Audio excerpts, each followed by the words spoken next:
I've been visiting the Broad since 1964, sometimes twice in the year, this time with my son Nate. So what's the attraction? Why do people either love or hate the Broads? I suppose it depends on where you're coming from and what you're looking for.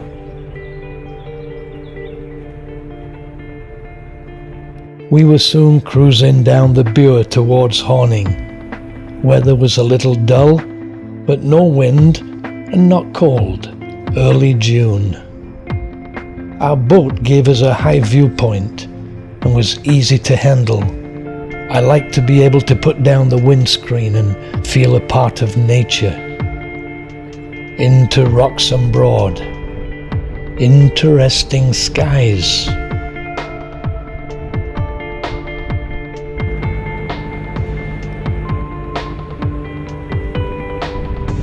By the time we arrived in Ranworth, it was quite dull, so we called my daughter Rachel in New York, as she was missing the trip. Yeah. Even when you're not here, you're still having to pose for the camera when you're on the Broad. This is Rachel at Ranworth.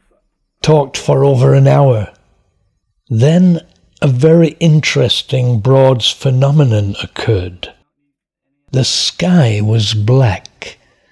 My video tells me this shot was taken at 7:55 in the evening. It felt a little cold, and we put the canopy over. So Nate, how's that? Look at the blue sky now. Yeah, it's been like this all week. It's been great. The next shot is taken at 8:03, 8 minutes later. Well, we're on Ranworth, and it's been pretty dull today, but the forecast for tomorrow is just beautiful weather, and so we're just getting a little foretaste of it tonight. We then had a beautiful Broads evening and sunset, the warm glow of the sun making it a great first evening. One would have thought we had a beautiful sunny day. It seemed the wind had lost all its bluster, blowing the black clouds away. We had a nice sunset, and at 11:05 at night, I took the last shot of Malthouse Mill Pond.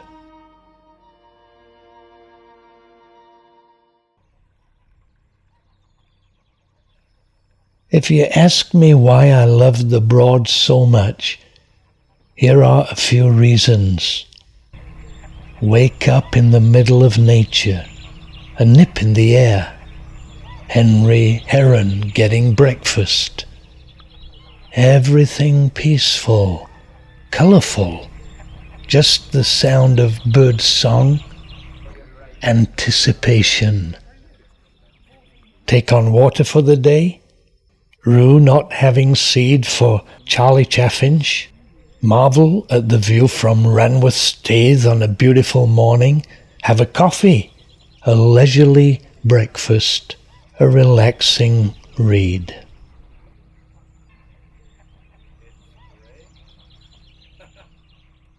There's nothing like Ranworth when the sun is shining like this. Came in yesterday, dropped the hire car, we went into town. We had a really nice carvery at the King's Head, and then we walked around the town a bit, jumped on the boat. On the way, they were having the Three Rivers boat race, so there were yachtsmen all over the place. I mean, literally probably hundreds. So we just came slowly down here to Ranworth. Could not find a mooring place, so we moored up in the middle, but we have a dinghy, and in a minute we'll probably go for a sail. And we have, we can go and see the church here. We can go to the conservation centre. Ranworth Staithe.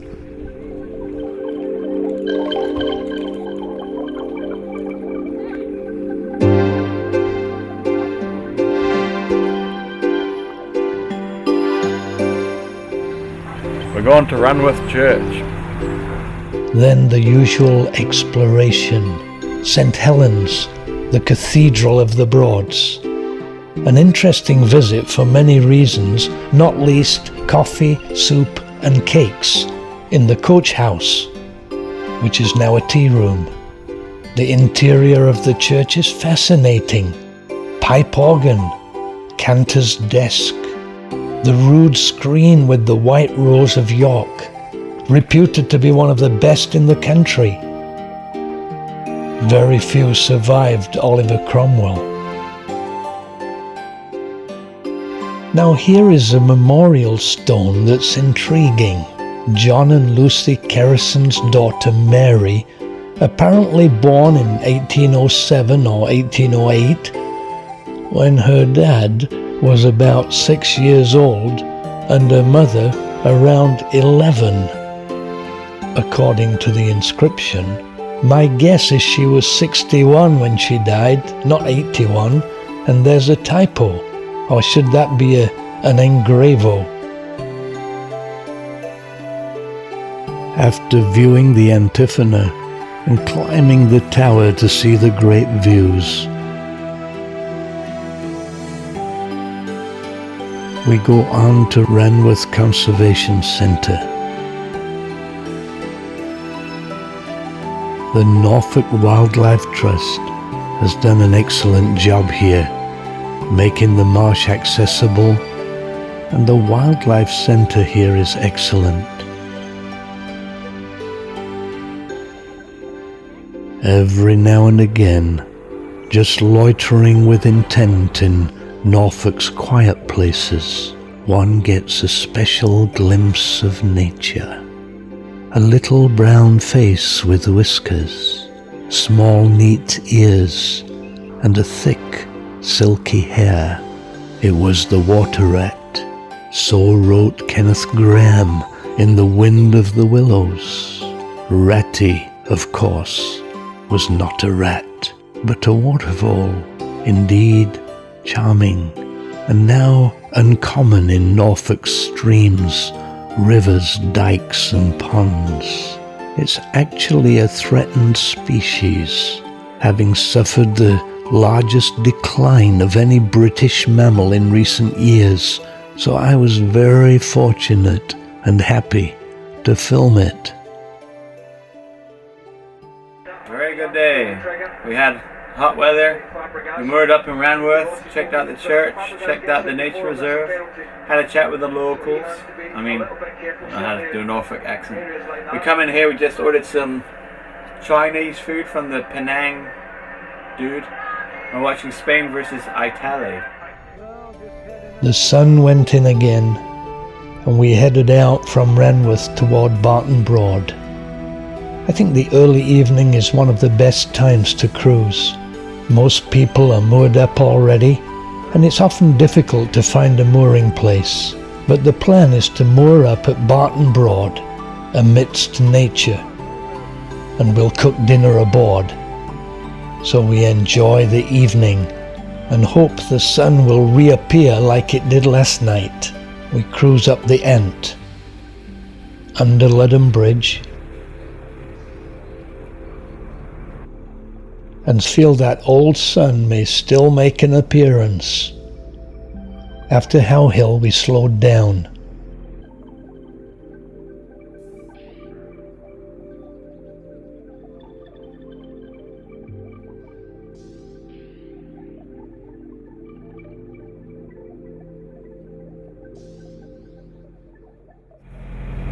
Just gone past How Hill, we're going to Barton Broad. More up for the night, maybe get some sailing done, watch some football. The river, very calm as we passed through Isted.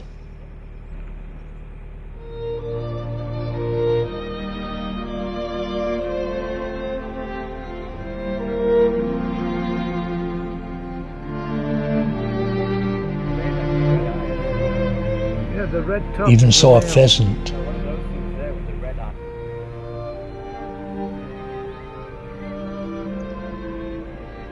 It has occurred to me that some viewers may not know the origins of the Broads.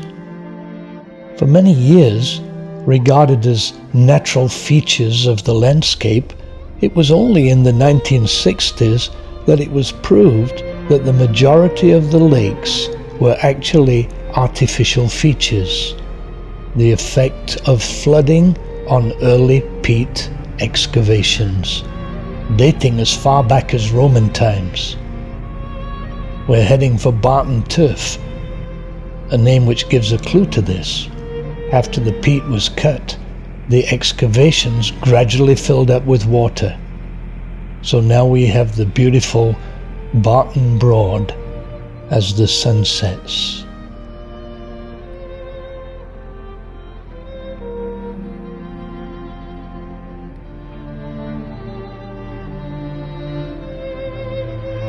We passed Barton Turf.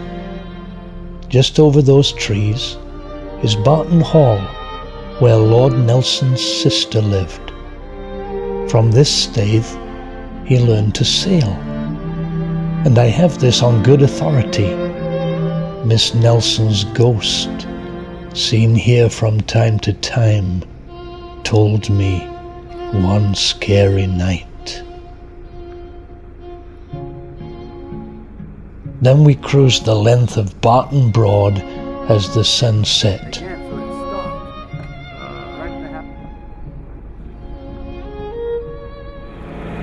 It's got some beautiful shots of the sunset behind a yacht, sailing boat. It's a bit small for a yacht.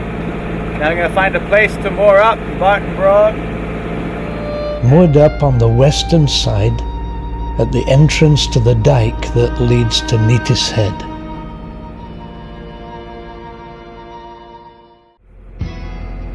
It rained in the night, but by the time we had a leisurely breakfast it had stopped, and we went to Barton Turf to get water. The information placard there informing that the restoration operation on Barton Broad in the late 90s significantly helped the Broad become a healthy wildlife habitat, the purpose being to restore nature's balance. So just up the road to the left is Barton Hall, and without doubt Lord Nelson would have frequented this stave in times past. It was a busy wherry stave at that time. We then set out to Sutton Stave, about 20 minutes away, to eat lunch in the Sutton Stave Hotel. We are in Sutton, on the Broads. We just moored up, we're coming inside to have a quick bite. Yeah, so either side. After a good lunch we set off to Ludham, under the bridge, and back to Ranworth, where we moored for the night.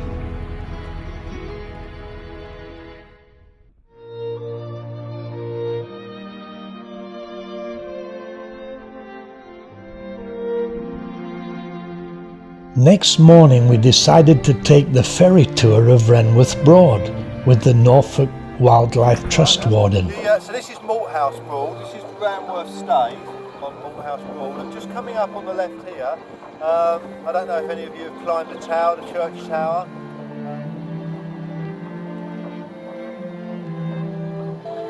And we're the oldest wildlife trust. We've been in existence since 1929. Those of you that are bird watchers may Though the know. windy weather meant there was not much wildlife to see. Interesting nevertheless. Well, we have had a wonderful day in Ranworth, but it's very cold.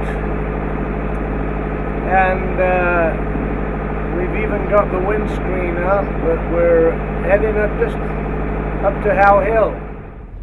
We then went back up the Ant River to How Hill. This time of the year is swallowtail butterfly season, but they don't like the wind. So we had a look around the eel catcher's cottage and then rode the electric eel boat through the marshes.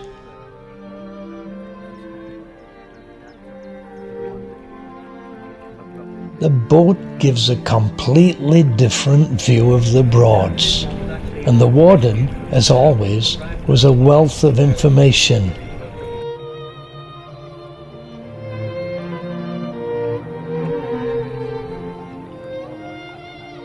always enjoy the warden's tours. They not only describe the scenery, but also give all the latest news about the birds and butterflies. Always an enjoyable experience, and certainly a beautiful afternoon. So here is another reason why some people love the Broads and others hate them. If you love nature and wildlife and a slow pace, this is for you. But if you want fast pace, action and excitement, maybe not.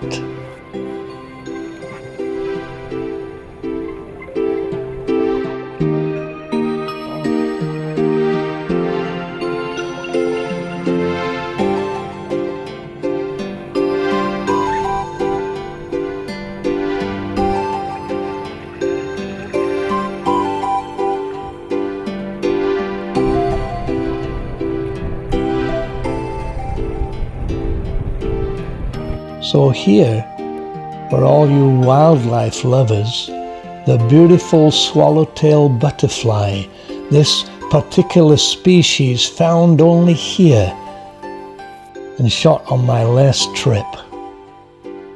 Look at my film, Rub-a-dub-dub, for more shots.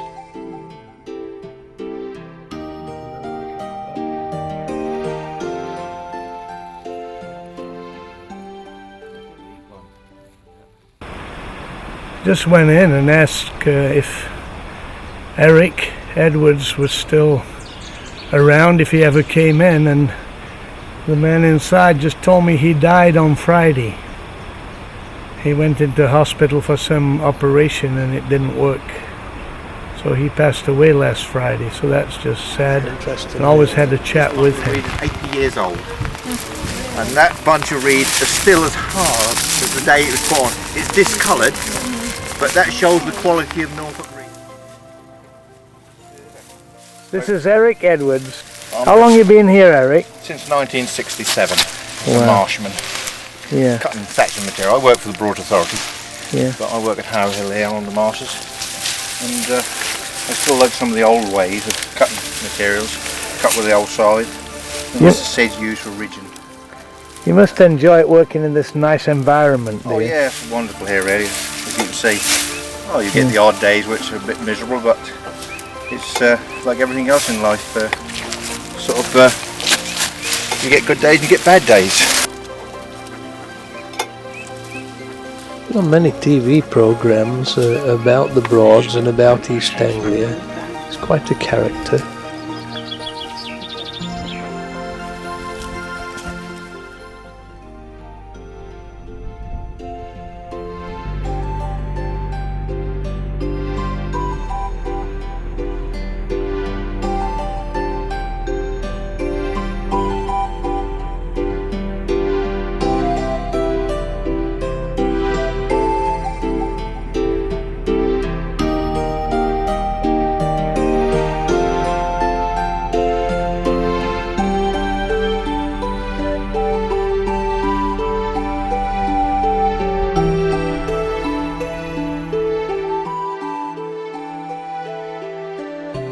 Now there's one of the classic shots of the Broads, the river at How Hill in the evening.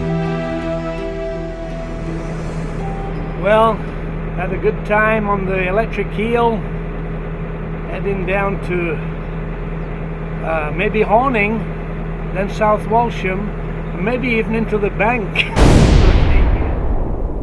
Nate was taking the video and not watching the river. Good thing I was watching. Well, everybody gets At this off. I point, think we should he be asked me able to- where everybody was. We were the only boat to float. This was the best evening so far, and a real pleasure to be enjoying the Broads at their best. At this time, most people are already moored up.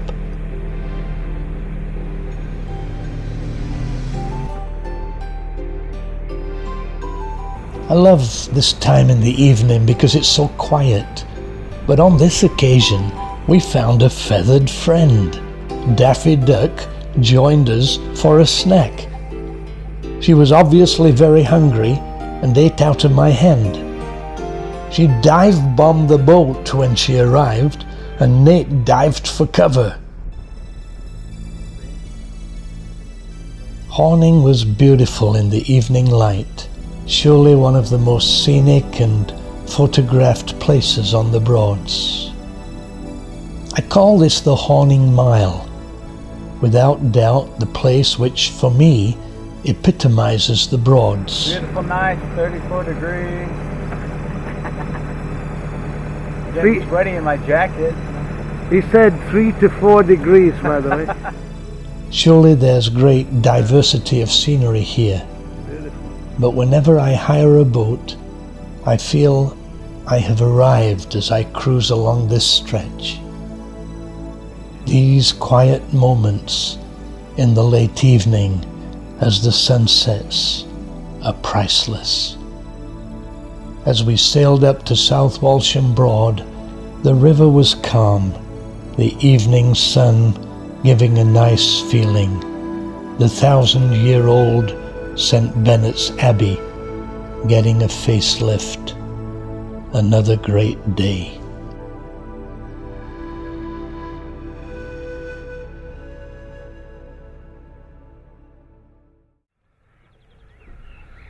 South Walsham Broad, Wednesday morning, about to head through Yarmouth today. An early start was required. The trip to Oulton Broad is around 30 miles and takes about 8 hours. Slack tide at Yarmouth was about noon, so it was perfect for us as we set out early in the morning, ideal for this trip. The scenery is beautiful. I love just messing around on the river. Nate reading his book, Mouse, interesting. We're making good time. We were sailing with the tide down to Yarmouth, and we would reach there on slack tide and then go with the tide to Oulton, saving fuel, saving time, and the engine not so noisy.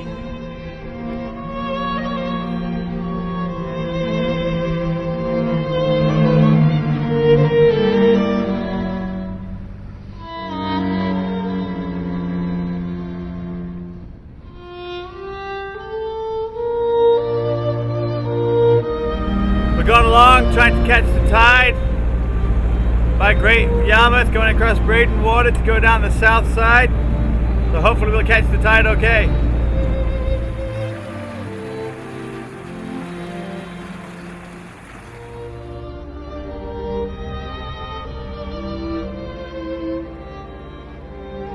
Always a procession of boats aiming to hit Yarmouth at the right time. There are times when it's not possible, so a slack tide at noon is great. Acle Bridge, this, I think.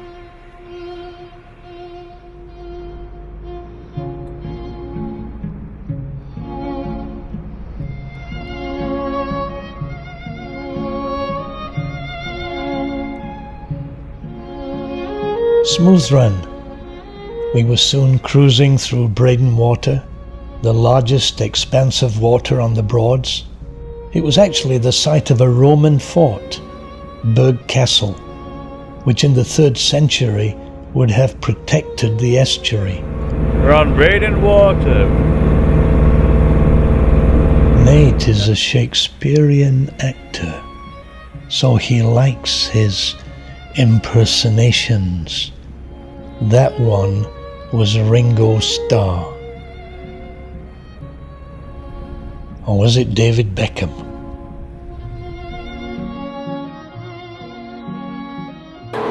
We came down here from South Walsham to Great Yarmouth, and we're actually almost through Barton Broad. Had a wonderful run.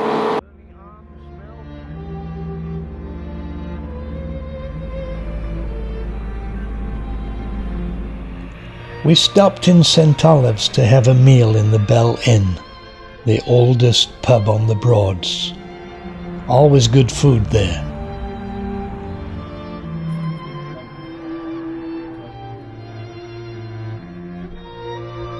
Afterwards, we looked around St. Olave's Priory, 800 years old and very interesting, built in honour of St. Olaf, who took Christianity to Norway.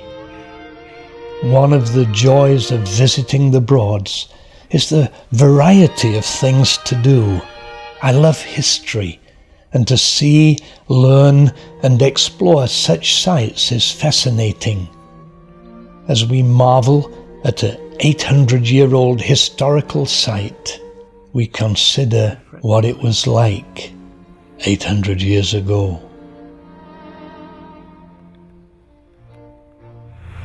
Just had lunch at the Bell Inn, walked around St. Olave's Abbey.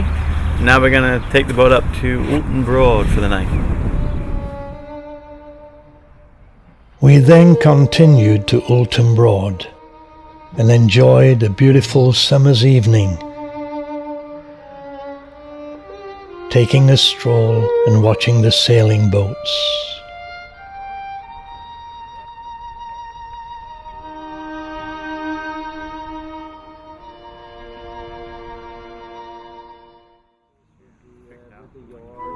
A little breezy next morning, but the sun was shining. So after taking a shower in the facilities there, we walked up into the town.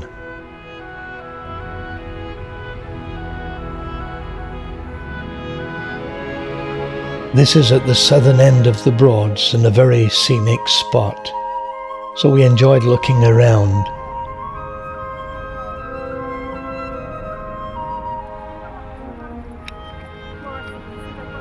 After getting a newspaper and some provisions, we were soon retracing our steps of the day before and sailing back up to the northern Broads.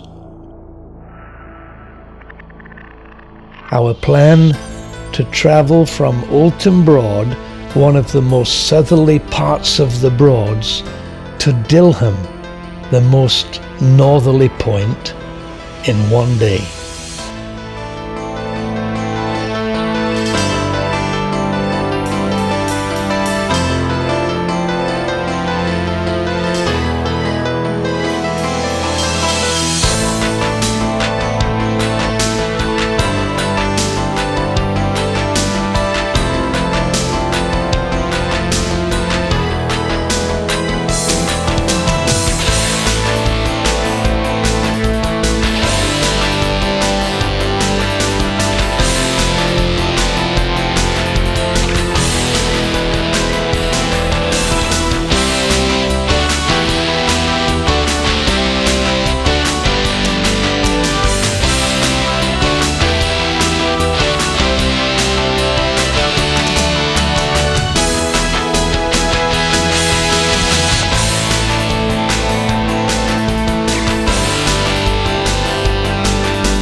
Great Yarmouth, now we're going up.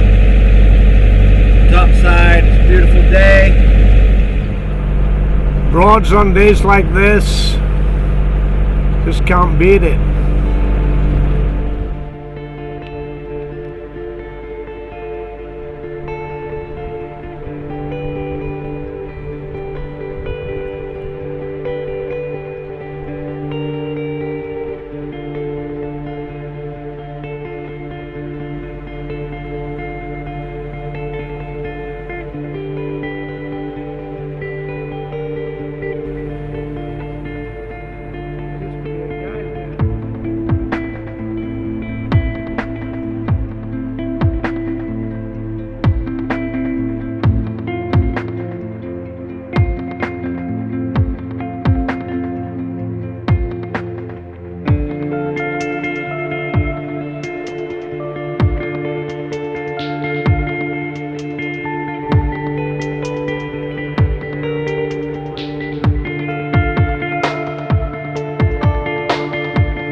It's been an amazing day's journey and still not finished, but very different scenery. Enjoyed the cruise up the narrower river, getting up close to nature. Some of the extremities of the Broads can get narrow and even shallow. I remember in 1974 actually touching the bottom as we navigated to Coltish Hall. Can't wait till we meet another boat and,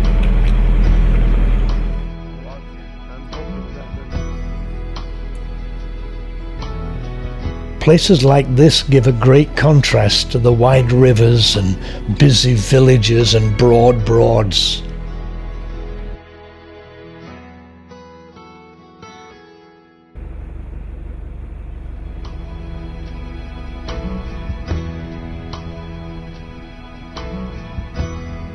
So back to Barton Turf to moor for the night. An amazing day's cruise. That's the shot.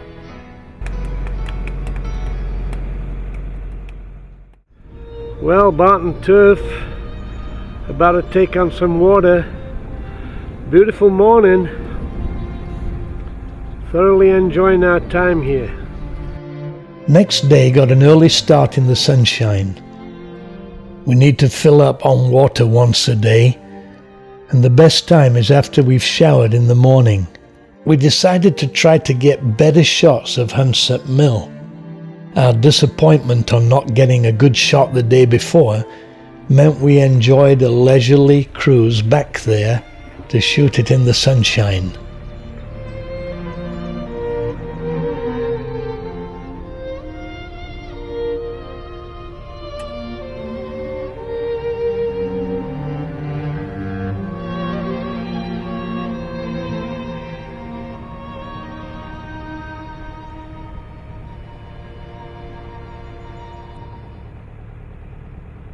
Better shots this time.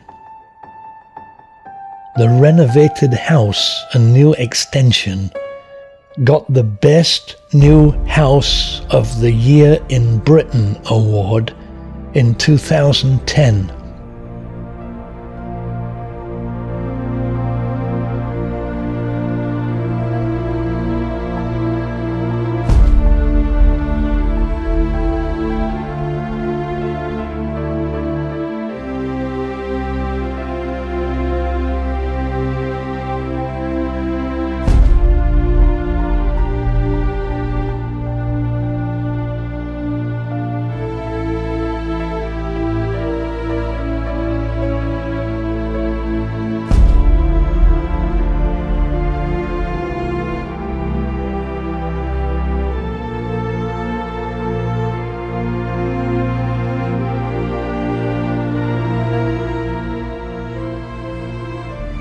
I love this part of the Broads, and sailing back through Irstead was really a joy.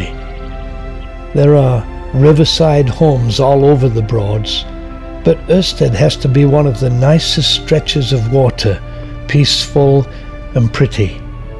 I put on my wide-angle lens, stood on top of the boat, and got some nice shots. The only thing missing was the birds' song. The birds are usually out in force here, especially the warblers. We could hear them a little, but no doubt they'll be out later.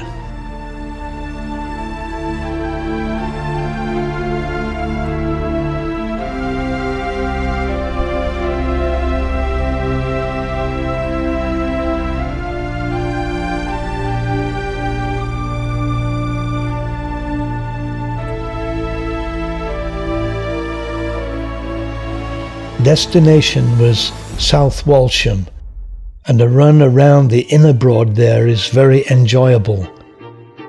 One thing I like about cruising on the Broads is the diversity of scenery. 1 minute we're on a broad expanse of water, the next on a small river. When we explore some of the farthest reaches of the Broads, the rivers get so narrow 2 boats can barely pass. It's like each part of the Broads has its own distinctiveness. and the diversity of scenery makes it very interesting.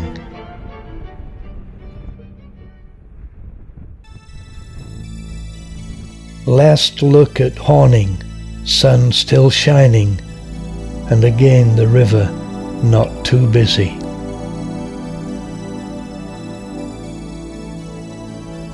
Horning dates back to 1020, when the manor was given by King Canute to the newly founded Abbey of St. Bennet nearby. It had a population of 18 at that time. It's now over 1,000 and is regarded as the most picturesque village on the Broads.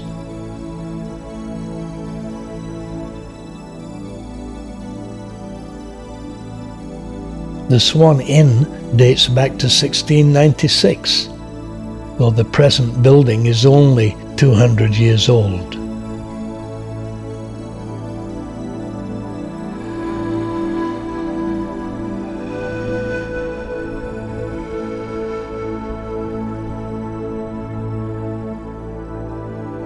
Took a run around Black Horse Broad,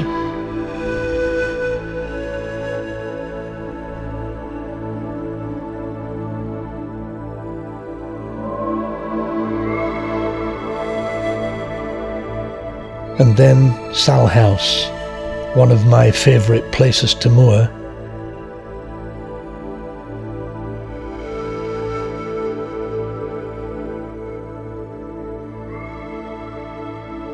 And then through Wroxham Broad. So how was it? Do you want to try a week on a boat? Or is it just not your cup of tea? You want to enjoy the joys of nature? Or do you prefer to go to the moon? I hope this video helps you decide what's for you. Had a great time. The weather came good. Broad's tours are a fantastic company. They were pleasant, friendly, helpful, excellent.